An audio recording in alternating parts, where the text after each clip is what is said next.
오늘 우리에게 주시는 하나님의 말씀은 신약 성경 마태복음 14장 13절에서 21절까지의 말씀입니다.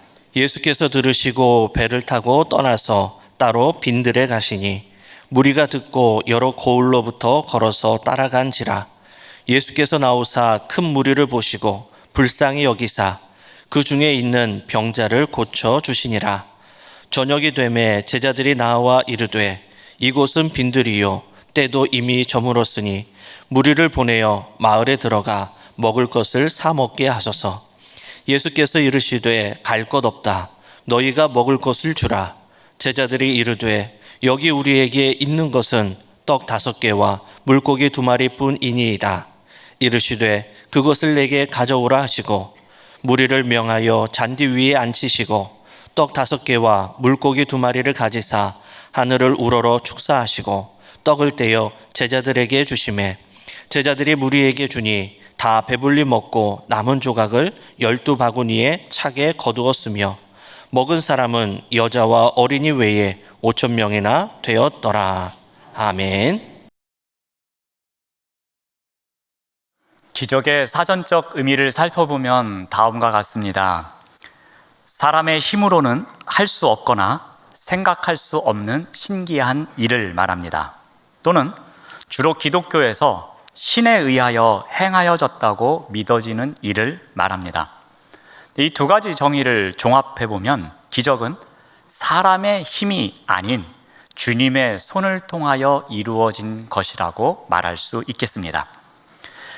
기적의 $100라는 제목의 책이 있습니다. 한 20여 년 전에 나왔던 책입니다. 이 책은 실제로 캘리포니아에 있었던 어느 한 교회의 일을 실제로 다루고 있었습니다. 2000년 11월경의 일이었습니다. 목사님께서 이 $100씩 나누어 줄 100여 명의 사람들을 모집합니다. 일명 하늘나라 프로젝트였습니다. 이 교회에서는 이 지원자 100명을 구합니다라고 광고를 냅니다. 그리고 교회가 나누어주는 $100씩을 가지고 가서 마음대로 사용할 수 있었습니다.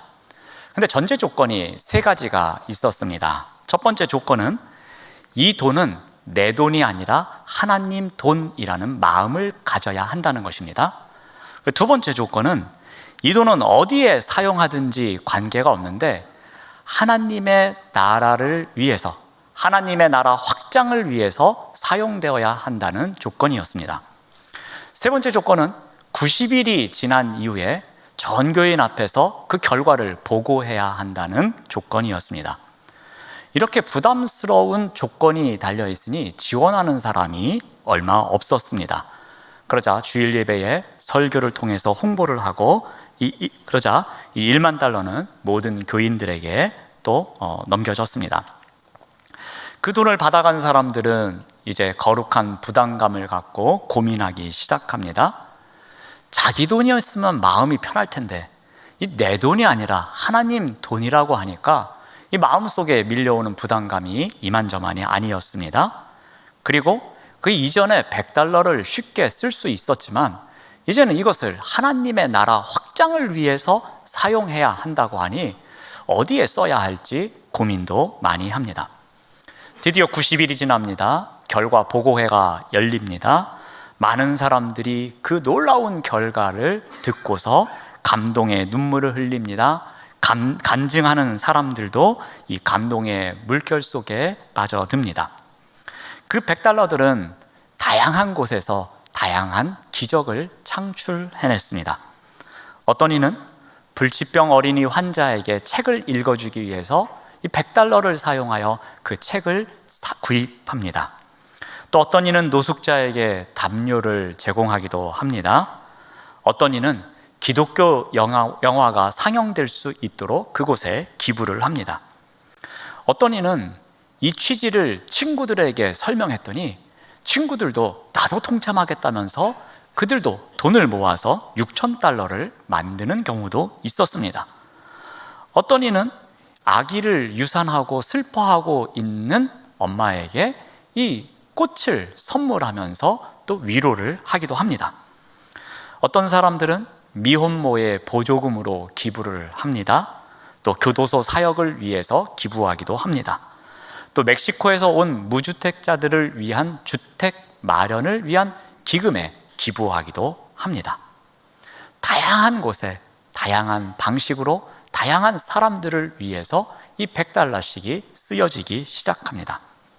결국 이 1만 달러는 미국과 다른 나라에 있는 사람들 대략 25만 명에게 영향을 주는 일이 있었다고 합니다. 그리고 90일이 지난 다음에 이 1만 달러가 다 없어진 것이 아니라 오히려 15만 달러가 모였다고 합니다. 하늘나라 프로젝트에 참가한 사람들이 공통적으로 느낀 점이 있었습니다. 그 중에 하나는 처음에는 이 100달러만 하나님의 돈인 줄 알았다고 합니다. 근데 시간이 지나면서 자신에게 주어진 이 모든 돈이 하나님의 것이라는 믿음의 고백이 나오더랍니다. 하나님께서 주신 시간, 하나님께서 만들어주신 이 환경 가운데 내가 청지기로 온전히 살고 있는지를 돌아보는 시간을 갖게 되더랍니다. 또한 이 프로젝트를 하는 동안에 그동안 교회는 폐쇄된 공간이다, 교인들만의 거룩한 집합소다 라고 했던 비아냥거리던 사람들이 긍정적인 시선을 갖게 되었다고 합니다. 또한 스스로 참가한 사람들이 많은 것을 깨닫게 되었는데 무엇보다도 하나님 나라에서 살아가는 기쁨이 바로 이것이구나 라면서 느꼈다고 합니다. 처음에 사람들은 이 하늘나라 프로젝트에 대해서 동참하는 것을 꺼려 했습니다. 부정적인 시각이 더 많았습니다. 사람들이 말도 많이 합니다. 이것은 상식에서 벗어난 무모한 계획이야. 이런 걸 해서 무엇을 얻을 수 있겠어 하면서 여기저기서 불평하는 사람들이 더 많았다고 합니다. 그런데 90일이 경과한 뒤에 이러한 결과가 나타나자 많은 사람들이 놀라기 시작합니다. 더 많은 사람들이 감동을 받습니다. 더 많은 사람들이 하나님의 나라가 바로 이와 같은 곳인가 보다 라면서 고백을 하였다고 합니다. 분명히 이것은 사람의 힘만으로 할 수 없는 일이었습니다. 분명히 이와 같은 것은 주님의 손으로 함께 하신 기적 그 자체였음을 우리가 알 수 있습니다. 오늘 본문에도 이 주의 손을 통하여 일어난 기적 이야기가 나옵니다. 이 기적 이야기를 우리가 살펴보면서 이 시대에 우리에게도 함께하고 있는 그 기적을 우리가 한번 발견해 보고자 합니다.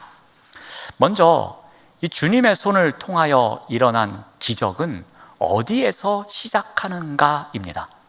이 기적의 출발점이 어디인가입니다. 기적은 바로 긍휼에서 시작됩니다. 한번 그 과정을 먼저 봅니다. 오늘 보면 13절을 봅니다. 예수께서 들으시고 배를 타고 떠나사 따로 빈들에 가시니 무리가 듣고 여러 고을로부터 걸어서 따라간지라. 자, 예수님께서 세례 요한의 죽음을 소식을 듣습니다. 그러자 예수님께서 배를 타고 그곳을 떠나십니다. 따로 빈들로 가셨다고 합니다. 빈들은 어떤 곳이겠습니까? 인적이 드문 외딴 곳입니다. 마치 출애굽 백성들이 만나를 먹으며 그 하나님의 기적을 맛보았던 광야와 같은 곳, 아무것도 없는 곳이 바로 빈들입니다. 예수님께서는 이 빈들로 왜 가셨겠습니까? 예수님은 새로운 사역을 시작하시기 전에 빈들과 같은 곳에서 따로 계시면서 기도하는 시간을 가지셨습니다. 아마도 세례 요한의 죽음의 소식을 듣고 난 이후에 예수님께서는 새로운 사역을 위해서 기도로 준비하고 싶으셨던 것 같습니다. 그래서 따로 배를 타고 빈들로 가십니다. 그런데 재미있는 현상이 일어납니다. 많은 사람들이 여러 고을로부터 예수님께로 나아옵니다. 근데 그들은 걸어서 왔다고 성경은 기록하고 있습니다. 예수님은 배를 타고 따로 가셔서 그곳에서 홀로 보내고 싶으셨는데 여러 고을에서 많은 무리들이 그것도 걸어서 예수님을 찾아서 온 것입니다. 그만큼 그들에게는 예수님을 만나고 싶은 절실한 마음이 있었던 것입니다. 나름대로의 이런저런 사정이 있었던 것 같습니다. 예수님께서 이 무리들을 어떻게 바라보십니까? 우리 14절 말씀을 봅니다. 예수께서 나오사 큰 무리를 보시고 불쌍히 여기사 그 중에 있는 병자를 고쳐주셨다고 성경은 기록합니다. 예수님께서 그들을 불쌍히 여기셨다고 합니다. 여기에 나오는 이 불쌍히 여기다라는 단어는 창자 혹은 내장을 뜻하는 단어입니다. 당시의 사람들은 사람의 감정이 이 내장기관, 창자에 있다고 생각했습니다. 그래서 누군가를 보고 불쌍히 여길 때는 마치 나의 창자가 꼬여서 아프듯이 그 사람을 바라보는 나의 마음이 찢어지듯 아픈 것을 나타내고 있었습니다. 바로 이 단어를 예수님께 사용하고 있습니다. 예수님께서 이 무리를 바라보실 때에 마치 자신의 마음이 찢어지듯이 아픈 마음이었다고 성경은 기록하고 있습니다. 예수님의 눈에 그들은 목자 없는 양들처럼 보여졌을 것입니다. 예수님은 이러한 무리들을 불쌍히 여기십니다. 그리고 그들을 치유해 주십니다. 자기 백성을 바라보시는 바로 하나님의 긍휼의 마음이었습니다. 예수님의 손길로 일어난 기적은 바로 이 긍휼의 마음에서부터 시작되었습니다. 누가복음 8장에 보면은 예수님의 기적 사건이 3개의 사건이 연이어 기록되고 있습니다. 귀신 들려서 무덤 사이를 헤매고 있었던 거라사 지방의 광인 이야기가 나옵니다. 그리고 그 뒤에 바로 12해 동안 혈루증을 앓아왔던 한 여인의 이야기가 나옵니다. 그리고 그 뒤에는 회당장 야이로의 딸이 살아난 사건이 나옵니다. 그런데 이 3 사건에 나오는 사람들의 공통점이 무엇입니까? 바로 자신의 삶의 상황 가운데서 매우 절박하다는 것입니다. 거라사의 광인은 어떻습니까? 아무도 제어할 수 없는 삶을 살아갑니다. 혈루증 앓은 여인은 어떠합니까? 많은 의원들에게 치료를 받아보았지만 그 병이 고쳐지지 않는 삶을 살아갑니다. 야이로의 딸은 어떠합니까? 완전히 숨을 거두게 됩니다. 인간적인 방법으로 이 3가지 상황을 어떻게 할 수가 없습니다. 사람의 힘으로는 극복할 수 없는 순간을 나타내고 있습니다. 그러나 어떤 일이 생깁니까? 주님의 손을 통하여 기적이 일어납니다. 근데 이 기적이 어디로부터 시작되었습니까? 예수님의 긍휼의 마음으로부터 이 기적이 시작됩니다. 거라사 광인의 경우를 살펴봅니다. 군대 귀신에 단단히 사로잡혀 있는 그는 믿음을 갖고 싶어도 가질 수가 없었습니다. 예수님을 바라보아도 예수님께로 자신의 의지를 갖고서 나아갈 수가 없었습니다. 이러한 자를 예수님께서 만나 주십니다. 예수님은 어찌할 수 없는 사람이니 나도 모르겠다 하면서 외면하지 않으십니다. 예수님은 그를 긍휼히 여기십니다. 그리고 그에게 가까이 나아가십니다. 그리고 그에게서 귀신을 내쫓아 주십니다. 혈루증 앓는 여인은 어떠합니까? 그녀는 예수님의 옷자락만 만져도 자신의 병이 나을 것이라는 믿음을 갖고 있었습니다. 그래서 예수님께서 지나가시자 예수님의 옷에 손을 댑니다. 그러자 자신의 병이 고쳐짐을 알게 됩니다. 근데 그때 예수님께서 자신의 능력이 나간 것을 아시고 누가 내 옷에 손을 대었냐고 말씀하십니다. 그러자 제자들이 찾습니다. 그때 그녀는 스스로 자신을 숨기지 못할 줄을 알고 떨면서 예수님 앞에 나아가 엎드렸다고 성경은 기록하고 있습니다. 여러분, 12년 동안 사람들에게 손가락질을 받아왔던 여인입니다. 근데 자신의 병이 나았는데 그 순간에 누가 이랬냐고 하고 또 사람들이 그 여인을 찾고 있습니다. 그때에 예수님 앞에 나아가는 그 마음, 얼마나 떨면서 두려움으로 그 앞에 엎드렸겠습니까? 근데 그 여인을 향하여 예수님은 어떻게 하십니까? 여인에게 평안을 선포해 주십니다. 여인이여, 평안하라 라고 말씀하십니다. 바로 예수님의 긍휼의 마음이 여인과 함께하는 시간이었습니다. 야이로의 딸의 경우는 어떠합니까? 회당장 야이로에게는 죽어가는 딸이 있었습니다. 간절한 마음을 갖고 예수님께로 나아갑니다. 예수님께 살려달라고 합니다. 한시가 급합니다. 빨리 예수님을 모시고 집으로 가서 이 딸을 살려내야 하는 순간입니다. 그런데 그때에 이 혈루증 앓는 여인을 치료하느라고 시간이 지체됩니다. 이 여인을 치료하고 난 이후에 무슨 일이 생깁니까? 사람이 옵니다. 당신의 딸이 죽었다고 이야기를 합니다. 이 회당장 야이로는 얼마나 속이 상했겠습니까? 이 여인이 얼마나 원망스럽겠습니까? 예수님 그냥 지나치고 우리 딸을 살려주러 가시지 왜 이 여인은 고쳐져가지고 우리 딸이 죽게 만듭니까? 하면서 예수님을 원망하고 싶은 마음이 있었을 겁니다. 그런데 설상가상으로 그 옆에 있는 사람들이 이렇게 말합니다. 야이로, 이제는 딸이 죽었으니 예수님 그만 괴롭혀 라고 말합니다. 그러니 얼마나 더 속상했겠습니까? 아마도 그 자리에 주저앉아서 대성통곡하고 싶었을 겁니다. 이러한 야이로의 마음을 예수님은 외면하지 않으십니다. 그의 마음을 알고 계십니다. 긍휼의 마음으로 그에게 이렇게 말씀하십니다. 야이로야, 두려워하지 말아라.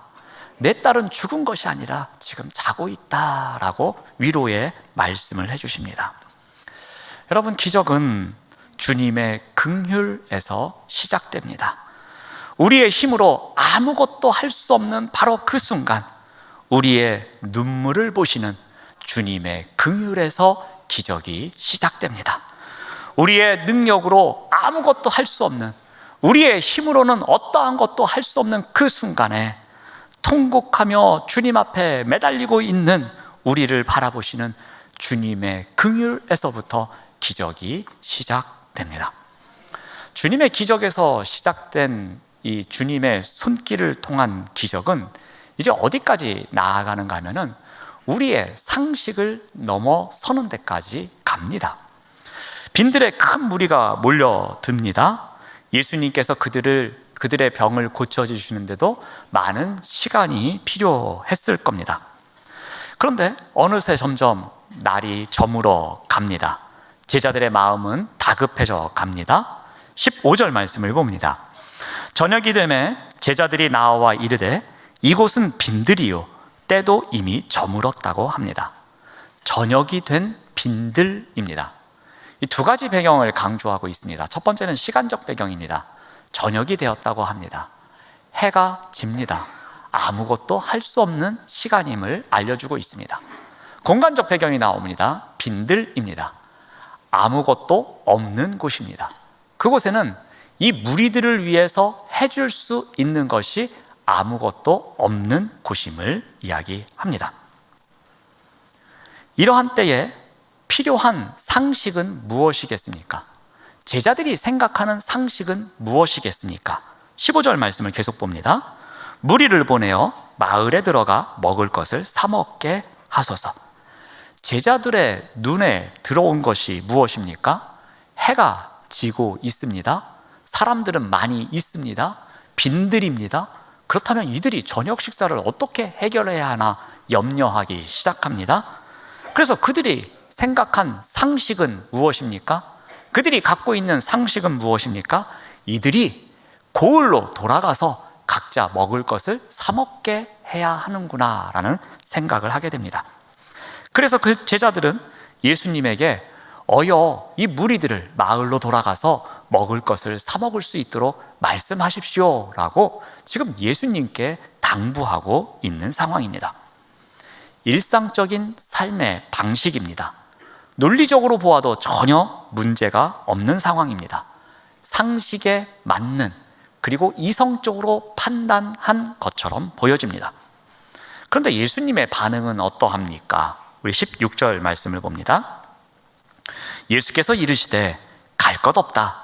너희가 먹을 것을 주라. 이렇게 말씀하십니다. 예수님의 명령은 짧은 문장 2개로 이루어져 있습니다. 첫 번째 명령이 무엇입니까? 갈 것 없다라고 말씀하십니다. 근데 이 표현을 직역하면 그들은 떠날 필요가 없다라고 번역할 수 있습니다. 이것은 무엇을 의미합니까? 지금 제자들이 갖고 있는 상식, 그래서 예수님께 제안한 상식은 무엇입니까? 그들은 빨리 여기를 떠나야 한다는 것입니다. 지금 날이 저물고 있고 이 빈들에는 먹을 것이 없기 때문에 그들이 빨리 여기를 떠나서 먹을 것을 각자 알아서 해결해야 한다는 것입니다. 근데 예수님은 뭐라고 말씀하십니까? 그들은 여기를 떠날 필요가 없어 라고 말씀하십니다. 두 번째 명령은 제자들을 더 당황케 합니다. 두 번째는 어떻게 말씀하십니까? 너희가 먹을 것을 주라고 이야기를 하십니다. 내가 아니라 너희가 저 무리에게 먹을 것을 주라고 말씀하십니다. 제자들이 갖고 있는 상식은 무엇입니까? 여기는 먹을 것이 없습니다. 그리고 자신들이 절대로 책임질 수가 없습니다. 근데 예수님께서는 너희가 저 무리에게 먹을 것을 주라고, 너희가 먹을 것을 책임지라고 말씀하고 계십니다. 제 이에 대해서 제자들은 다시 상식으로 맞섭니다. 어떻게 합니까? 17절 말씀을 봅니다. 제자들이 이르되 여기 우리에게 있는 것은 떡 5개와 물고기 2마리 뿐입니다 라고 이야기를 합니다. 우리 한글 성경에서는 긍정문으로 번역했지만 원래는 부정문입니다. 이것 이외에는 없습니다 라고 강하게 부정을 나타내는 표현입니다. 그들이 눈으로 보기에 있는 것은 오병이어 뿐입니다. 오병이어 이외에는 아무것도 없는 빈들입니다. 그래서 그들은 계속해서 이야기했습니다. 오병이어 이외에는 이곳에 먹을 것이 없으니 빨리 이들을 각자의 고을로 돌아가게 하셔야 합니다 라고 그들은 또다시 반복해서 이야기하고 있는 것입니다. 제자들은 여전히 자신들이 갖고 있는 상식의 선을 넘어서지를 못합니다. 자신들이 보고 자신들이 이성적으로 판단한 그 상식, 그 울타리를 벗어나지 못하고 있었던 것입니다. 그러자 예수님께서는 이제 어떻게 하십니까? 18절 말씀을 봅니다. 이르시되 그것을 내게 가져오라 라고 말씀하십니다. 예수님은 제자들의 상식을 넘어서 새로운 관점을 갖도록 초청하십니다. 오병이어 이외에는 아무것도 없습니다 라고 이야기하는 제자들에게 그 오병이어를 나에게 가져오라고 합니다. 그 주님의 손을 통하여 기적이 일어날 것을 초청하고 계시는 것입니다. 기적은 주님의 손을 통하여 일어나는 주님의 일입니다. 기적은 우리의 일이 아닙니다. 그것은 분명 주님의 일입니다. 그러므로 그 기적은 우리의 상식을 넘어설 수밖에 없습니다. 우리 상식 안에서 일어나는 것은 그것은 우리의 일입니다. 우리의 이성으로 판단하고 우리의 이성으로 접근하고 우리의 상식 안에서 일어나는 것, 그것은 우리의 일입니다. 하지만 주님의 일은 그 상식 안에서만 머무는 것이 아니라 그 상식을 넘어설 때가 있다는 것입니다. 주님의 손을 통하여 일어나는 기적은 우리 상식 안에 머물지 않는 법입니다. 주님의 긍휼을 통해서 시작된 기적, 그리고 사람들의 상식을 넘어서는 데까지 나아가는 기적, 이러한 기적을 베푸시는 이유가 무엇이겠습니까? 그것은 바로 우리가 하나님의 나라를 경험하며 살아가게 하시기 위함입니다. 오늘 본문 19절 말씀을 봅니다. 무리를 명하여 잔디 위에 앉히시고 떡 5개와 물고기 2마리를 가지사 하늘을 우러러 축사하시고 떡을 떼어 제자들에게 주심에 제자들이 무리에게 주니라고 기록합니다. 예수님은 오병이어의 기적을 베푸십니다. 그런데 4개의 단어를 통해서 표현하고 있습니다. 떡을 가지사, 축사하시고 떼어서 나눠 주셨다고 말씀합니다. 그런데 이 표현은 예수님께서 제자들과 함께 마지막 식사를 하실 때 성만찬을 제정하셨던 표현과 일치하고 있습니다. 우리 마태복음 26장 26절 말씀을 봅니다. 그들이 먹을 때에 예수께서 떡을 가지사 축복하시고 떼어 제자들에게 주셨다고 기록하고 있습니다. 빈들에서의 오병이어의 기적이 마치 얼마 이후에 있을 그 성만찬의 모습과 똑같음을 보여주고 있습니다. 이것을 통해서 어느 날 빈들에서 해가 질 무렵에 먹었던 이 떡은 생명의 떡임을 가르쳐주고 있습니다. 마치 하나님 나라에서 펼쳐질 하나님 나라의 잔치에 초대되어 그 생명의 떡을 먹고 있음을 이 표현들을 통해서 나타내고 있는 것입니다. 또 하나의 표현이 있습니다. 바로 12바구니입니다. 우리 20절에서 21절 말씀을 봅니다. 다 배불리 먹고 남은 조각을 12바구니에 차게 거두었으며 먹은 사람은 여자와 어린이 외에 5,000명이나 되었더라. 12바구니에 가득 찬 빵의 모습, 우리가 잘 알고 있는 것처럼 12은 12명의 제자들을 나타내기도 하고 12지파를 가리키기도 합니다. 이것은 하나님 나라의 잔치의 풍요함을, 그 풍성함을 상징하기도 합니다. 예수님과 함께하는 식사, 이 식사가 마치 하나님 나라의 잔치를 미리 맛보는 그러한 장이 되었음을 상징적으로 나타내고 있습니다. 빈들에 모여서 기적을 경험한 이 사람들은 하나님 나라가 이와 같은 곳이구나라는 것을 느낄 수 있었다는 것입니다. 주님의 손을 통하여 일어난 기적은 바로 이와 같은 목적이 있습니다. 그 기적이 일어나는 곳에서, 그 기쁨의 감격이 있는 곳에서 바로 살아가는 삶이 하나님 나라를 살아가는 기쁨과 같다는 것을 가르쳐주기 위해서 주님은 주님의 손을 통하여 우리에게 기적을 베풀어 주신다는 것입니다. 기적은 주님의 긍휼로 시작됩니다. 주님의 긍휼로 시작된 기적은 우리의 상식을 넘어갑니다. 그렇게 기적을 베푸시는 이유는 우리로 하여금 하나님 나라에서 살아가는 그 기쁨을 미리 맛보게 하기 위한 목적을 갖고 있는 것입니다. 삶이 전도한다라는 제목의 책이 있습니다. 이 책의 저자는 의사 전도왕으로 알려진 분입니다. 그가 본과 4학년 때의 일을 소개하고 있습니다. 임상 실습을 하고 있는 중에 이 신장내과 중환자실에 입원하고 있는 한 사람을 발견하게 됩니다. 17살짜리 여고생이었습니다. 아직 어린 나이인데 자가 면역 질환으로 인해서 이 신장이 합병증이 생기고 혼수 상태까지 이르렀습니다. 그래서 인공호흡기에 의지하며 하루하루를 연명하고 있었습니다. 이 학생을 발견하자 불쌍한 마음이 들기 시작합니다. 그래서 내가 이 학생을 어떻게 하면 도와줄 수 있을까? 그 마음속에 주님께서 마음을 주십니다. 내가 할 수 있는 일이 무엇일까 고민하는 가운데에 이 학생의 부모님께 말씀을 드리고 전도도 하면서 이 학생을 위해서 자신이 기도하겠노라고 허락을 요청합니다. 부모님도 허락해 줍니다. 그래서 날마다 회진이 끝날 때마다 중환자실을 찾고 이 학생을 위해서 눈물로 기도합니다. 하나님, 우리 미진이를 살려주십시오. 죽은 나사로도 살려주셨듯이 우리 미진이를 불쌍히 여겨 주시옵소서. 그래서 살려주셔서 주님의 영광을 위해서 사용해 주십시오. 아직 나이도 어리지 않습니까? 주님, 한 번만 살려주십시오 라면서 날마다 간절히 기도합니다. 마치 다니엘이 기도했듯이, 예루살렘 성을 향하여 날마다 기도했듯이 그는 이 학생을 찾아와서 날마다 기도합니다. 그리고 부모님에게도 우리 미진이는 꼭 일어날 것입니다. 걱정하지 마십시오 하면서 위로해 줍니다.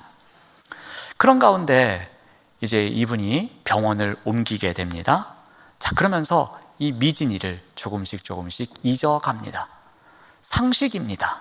그렇게 혼수 상태에 있고 중환자실에 있으니 이제는 죽었겠지라고 생각했다고 합니다.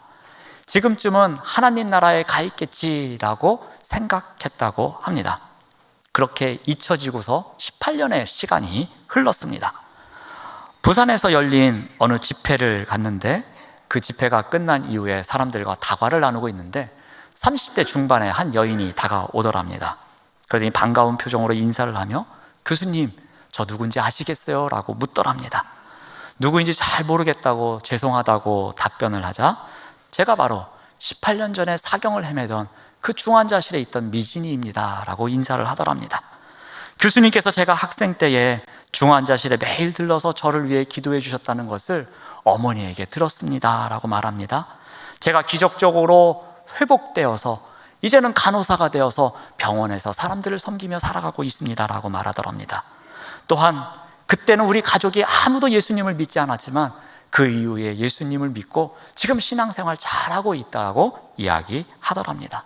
그래서 야, 어떻게 그렇게 살아날 수 있냐고 기적이라고 이야기를 하자 그 미진 자매가 이렇게 답변하더랍니다. 아닙니다.